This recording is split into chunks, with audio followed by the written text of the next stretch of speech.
Мы сегодня продолжим нашу лекцию. В прошлый раз мы выяснили понятие образования. Образование – это передача опыта человечества будущим поколениям, в том числе и опыта своего народа. Мы выяснили, что родной язык – это язык твоего народа, независимо, владеешь ли этим языком ты или не владеешь. Кроме того, мы рассмотрели понятие классно-урочной системы, выяснили, что класс – это не группа учащихся, а уровень знаний. Сегодня мы продолжим изучать тему образования, остановимся на основных принципах образования, на которых построена наша система образования. Это прежде всего классно-урочная система, основателем которой являлся Ян Каменский. Но Ян Каменский говорил, что еще образование должно быть на родном языке. Это принципиально важно. По крайней мере, образование в европейских языках началось с Яна Каменского. Раньше образование было только на латыни, а уж, например, у татар образование было на арабском в основном. И уже образование на родном языке является главным принципом педагогики. Об этом пишут все педагоги всего мира. Это является главным принципом образования. Классно-урочная система основана на отсеве, то есть учащиеся, которые не осваивают данный уровень знания, на следующий уровень знаний на изучение не допускается. Это было 1500-х, в основном начала внедряться эта система с 1600-х годов в Европе. Эта система дальше развивалась уже начиная с 1700-х годах. Немецкий педагог Дистерверг ввел принцип природосообразности и культуросообразности в образовании. Кто подробно этим интересуется, можно отыскать в сети интернет в свободном доступе. Это произведение, можете ознакомиться. Оно небольшое, так и называется. А это произведение переведено на русский язык, можно посмотреть на русском языке. Главные принципы природосообразность означает, что учащихся надо обучать согласно их природным способностям. И система образования должна быть построена таким образом. Например, в современной Европе система образования устроена так, что после начальной школы по результатам экзаменов детей делят по разным школам. Есть школы технического образования, это наиболее программа разнообразная и с точки зрения математики ослабленная. Там детей учат разным профессиям работать. И, естественно, и дает общее мировоззрение. Кроме того, есть основное образование. Основное образование программы типа наших школ. Там тоже есть классы, направленные на естественно-математическое образование, на гуманитарное образование, музыкальное образование, тоже разного уровня. Но учащиеся этих школ имеют право поступать в высшие учебные заведения, то есть получать высшее образование. Есть еще гимназии и лицеи. Гимназии и лицеи тоже разного направления, но там эти учащиеся готовятся в основном для продолжения образования в вузе. Таким образом, система отсева отменяется, то есть учащиеся могут получать основное образование, но согласно своим природным способностям. Это природосообразность в образовании.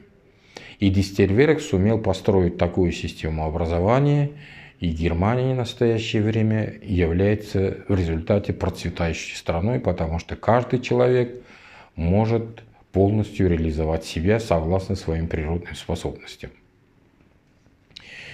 Например, если у него нет способностей к освоению математики, этого от него не требуется. Он развивается в другом направлении, становится мастером другой области.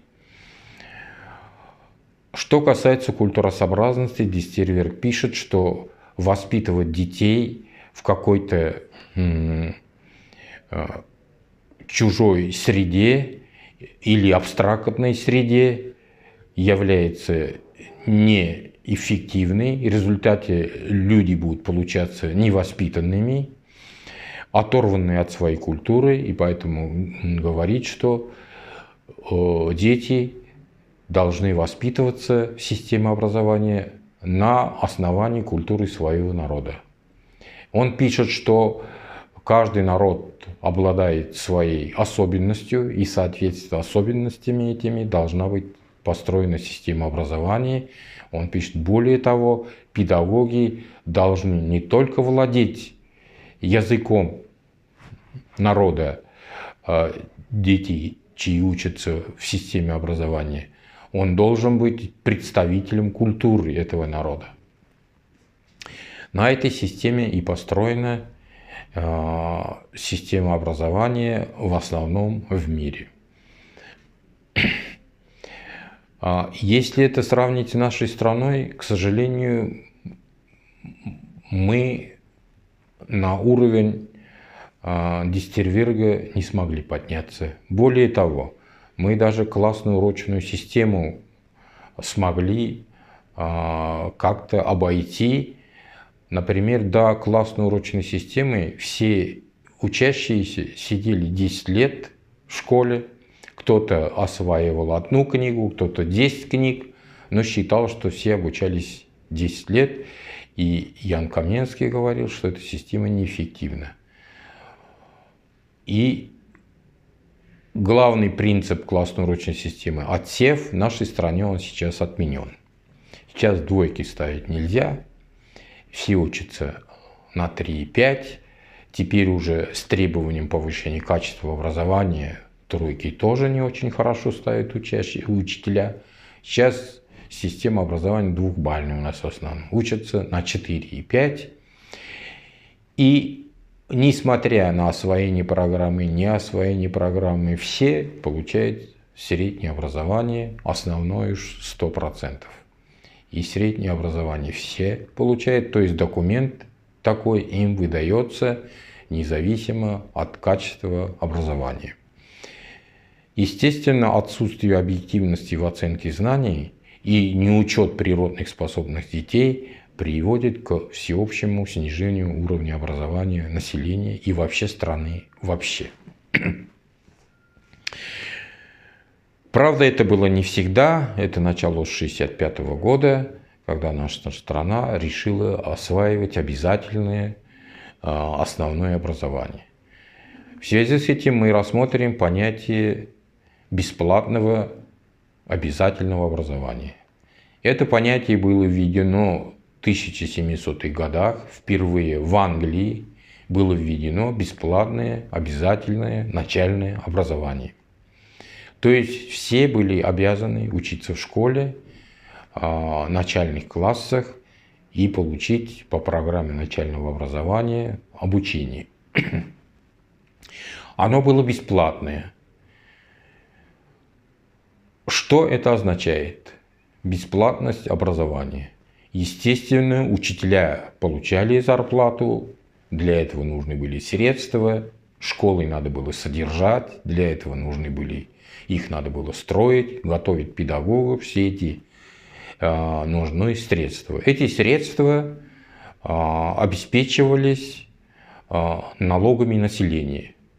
Как говорил Маргарет Тэтчер, нет никаких государственных денег, есть только налоги населения. За счет этих налогов они и функционируют. То есть бесплатное образование – это образование за счет налогов населения. Поэтому слово «бесплатное» – это просто слово лукавое. Оно никакое не бесплатное. Оно осуществляется за счет налогов населения. И при этом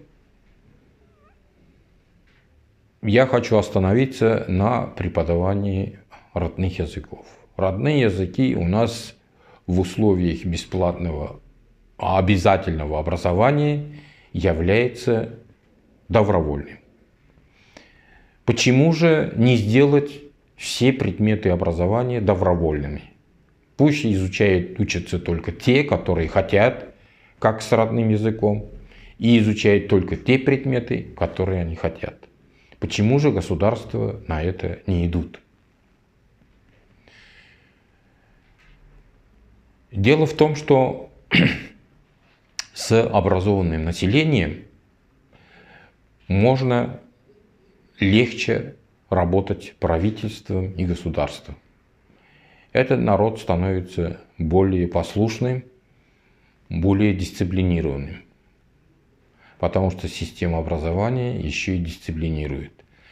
Кроме того,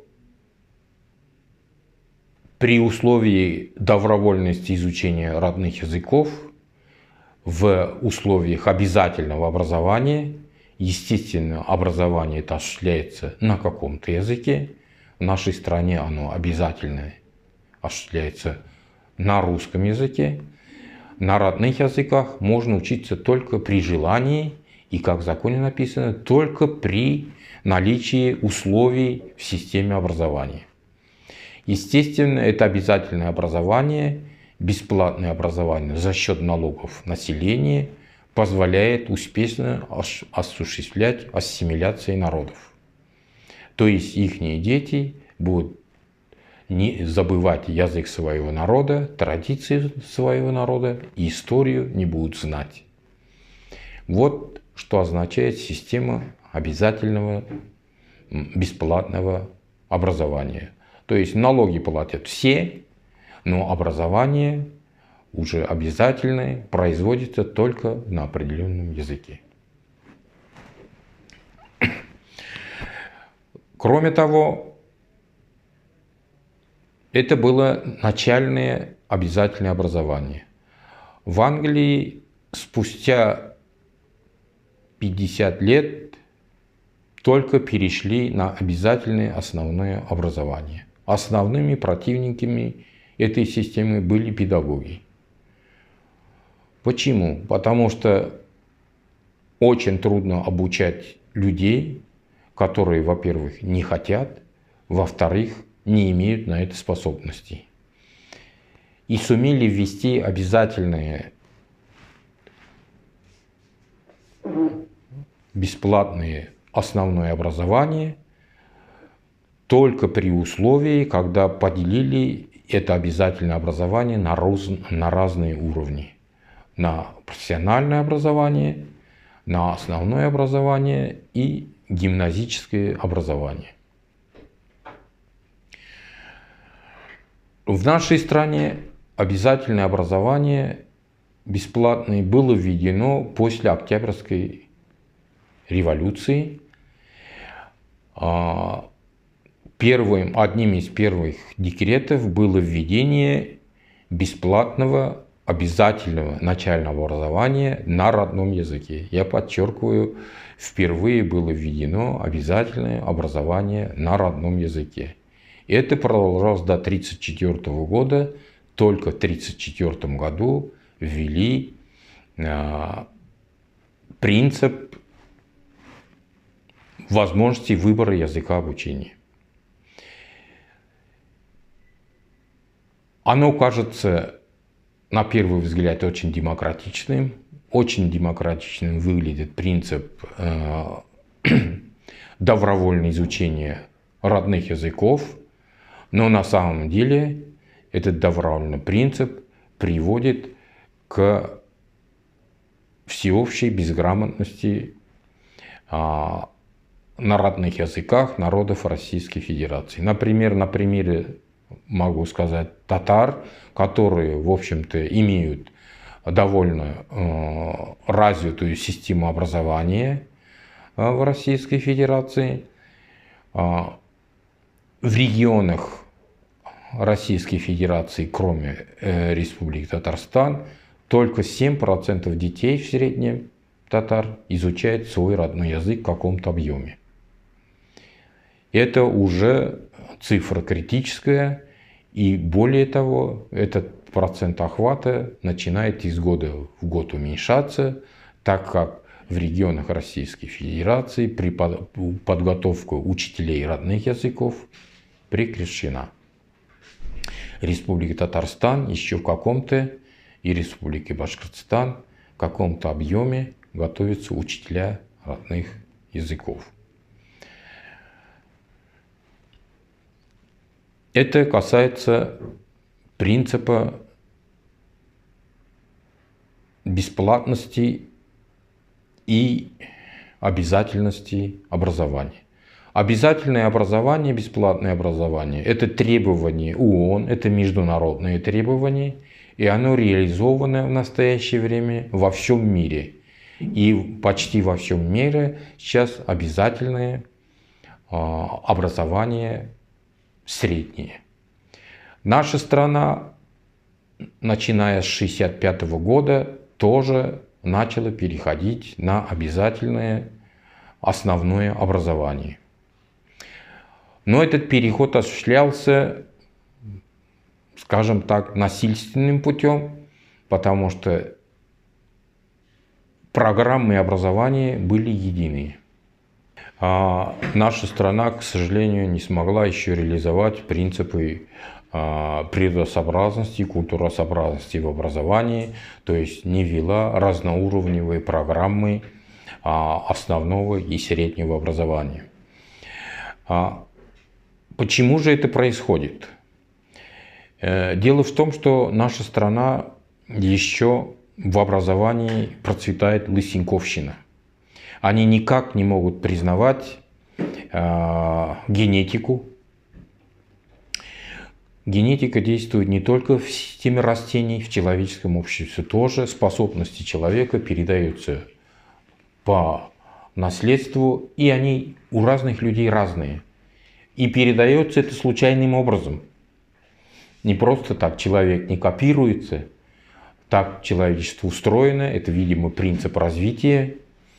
То есть в человеке участвуют гены 10 поколений, больше поколений, и таким образом способности человека случайным образом формируются, но при образовании их надо, при обучении людей, эти способности надо учитывать. Кто-то хорошо поет, кто-то хорошо рисует, у кого-то физические данные, кто-то хорошо работает, у кого-то математические способности. И, например, гнобить человека по математике большими требованиями, если у него нет способностей, все равно, что требовать у человека, который имеет слух и голос, хорошего пения. Это некорректно. И поэтому весь мир этим путем не идет, а в нашей стране выдвинуты единые требования. Почему-то все математику должны знать хорошо. Это и по этому принципу главное преследуются преподаватели и учебные организации за то, что нет таких способностей ученика. И это нехорошо, нечестно. И поэтому образовательные программы должны быть разноуровневые, понятие отсева должно быть отключено, и требовать успеваемости учителей тоже должны быть отменены. Кстати, в законодательстве таких требований нет. Это требования чисто министерские. Они вошли в 1965-х годах. Кстати, до этого в нашей стране ничего этого не было. Например, по данным архива статистики, например, Республика Татарстан в 1940 году училась 680 тысяч учащихся. Кстати, сейчас Республика 380 тысяч учащихся учатся. Там рождаемость была очень большая, и количество учащихся было очень много. Только половина первоклассников заканчивали 7 класс. Остальные отсевались, и они шли в ФЗУ. Их там одевали, кормили и обучали рабочим профессиям. И поэтому рабочих было достаточно всегда квалифицированных. Кроме того, образование в 8, 9, 10 классах были платными. Только дети учителей и врачей могли получать бесплатное образование среднее.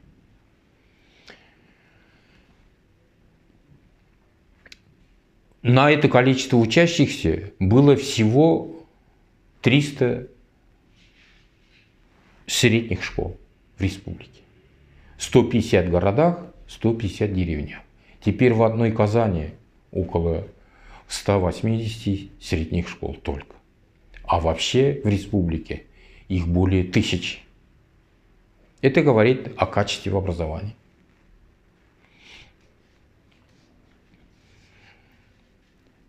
Вот выпускники этих школ и запускали ракеты в космос человека. К сожалению, такой системы образования в нашей стране сейчас не существует. И восстановить это будет очень трудно.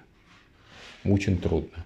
Вот вы представьте себе, вам после начальной школы в результате экзаменов будут говорить, что ваш ребенок пойдет вот в такую школу, а ваш гимназию. Поэтому, без этого, это мировая практика, система образования, качественное образование давать не будет. Я хочу еще на следующих принципах остановиться. Это принцип светского образования. Образование у нас светское, то есть в государственных образовательных организациях религия не преподается. Не преподается. Но не надо это путать с воинствующим атеизмом. В советское время, до 90-х годов, был принцип воинского атеизма. То есть запрещалось исполнять свои религиозные обряды учащимся и учителям. В настоящее время путаница все еще существует. Например, запрещают носить платки учащимся. Мы часто встречаем, иногда даже это в средствах массовой информации бывает, судебные проходят процессы. Нельзя запрещать исполнять свои религиозные обряды и взгляды учащимся и учителям. Таких ограничений в нашей стране не существует по законодательству. Образование светское, но это светское образование не означает воинствующего атеизма, который существовал в годы СССР. Мы с религией не боремся с системой образования. Не преподаем, но не боремся. То есть люди своих религиозных взглядов могут придерживаться и в школе, и там должны быть создаваться для этого условия. Но правда сейчас введен предмет, в основном это основы религиозной и светской этики, например, Республика Татарстан осуществляется, но в рамках этого предмета можно преподавать и основы религии.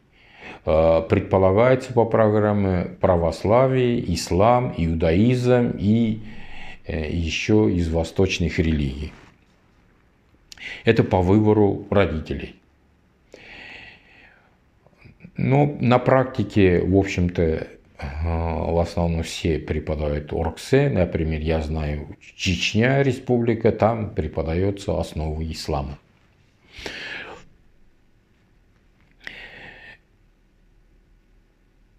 Еще хотел бы остановиться на принципе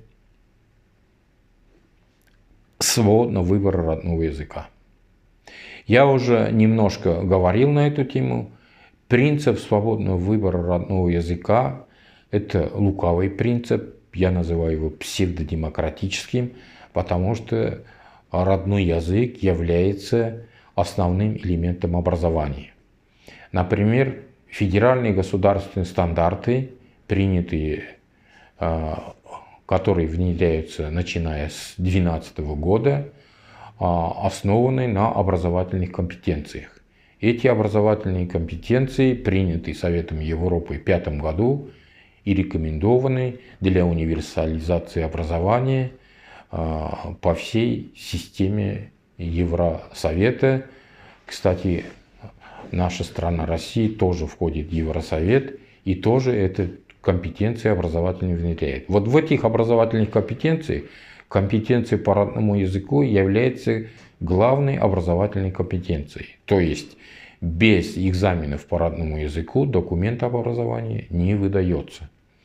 Но в нашей стране эта компетенция заменена компетенцией по русскому языку.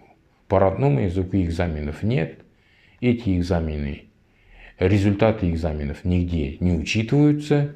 И вообще изучение родного языка является свободным. Это, конечно, противоречит всем мировым нормам, логике, потому что передача будущим поколениям родного языка является основной целью образования и основным инструментом сохранения народов. Если мы провозглашаем языки народов ценностью и провозглашаем, что мы их сохраняем, стараемся сохранять, то тогда прежде всего родной язык должен быть обязательным предметом, должно быть итоговой аттестации по родному языку, и результаты этой итоговой аттестации должны учитываться при поступлении в вузы, как в других странах. Точно так же и у нас. На этом